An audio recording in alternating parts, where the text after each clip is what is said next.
இங்கே பாருங்க, உங்களுக்கு ஏதாவது தெரியுதா? பளிச்சுன்னு இருக்கு பாருங்க, இங்கே பாருங்க, பளிச்சுன்னு இருக்கு ஒரு இடத்துல. என்ன தெரியுமா?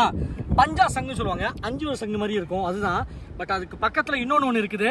அது எப்படி பார்த்தீங்கன்னா, அதை போட்டு சுரண்டி சுரண்டி சாப்பிட்டுட்டு இருக்கு சாஃப்ட்னஸ். அது என்னன்னு காட்டுறேன். ஒரு விஷயத்தை நான் ஃபஸ்ட்டே காமிச்சிருப்பேன். இந்த பாருங்க, இங்கே பாருங்க, இது அந்த கலர் கிராப்பாக இருந்துச்சா? நான் கூட ஹெர்மிட் கிராப் சொல்லியிருந்தேன்ல, அதுதான் அது. இந்த பாருங்க எப்படி பிடிச்சி தூக்குது பாருங்க, அதோட இது பாருங்க, இங்கே பாருங்க, தெரியுதா? இது இது என்னன்னா, அதை பிடிச்சிட்டு அந்த ஓரத்தை பிடிச்சி கடிச்சிட்டு தின்னுட்டு இருக்குங்க. இது வந்து பஞ்சாசங்கு சொல்லுவாங்க. 2 பேர் வராங்களா? இந்த பாருங்க, இது பஞ்சாசங்கு சொல்லுவாங்க. 5 விரல் இருக்கும். இதில் பார்த்தீங்கன்னா தெரியும். இப்படி பார்க்கும்போது நமக்கு தெரியாது, அவங்க கீழே விழுந்துட்டாங்க. இப்படி பார்க்கும்போது நமக்கு தெரியாது. பட் இப்படி பாருங்க, இந்த இதில் பார்க்கும்போது எப்படி பளிச்சுன்னு இருக்கு பாருங்க, தெரியுதா? இதா இப்படி கூட பிடிக்கலாம் பாருங்க. பட் அதெல்லாம் நம்ம பண்ணக்கூடாது. இது உயிரோடு இருக்குங்க. இந்த பாருங்க, இங்கே இருந்து மூடி இருக்குது, உயிரோடு இருக்குது.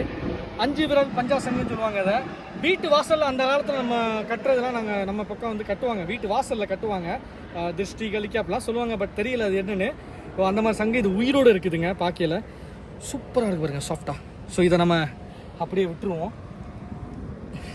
இந்த பயப்புல கடிச்சிக்கிட்டு இருந்தா அவனும் அங்கனே விட்டுருவான். போப்பா, வரேன். 2 பேரும் அங்கேயே விட்டாச்சு.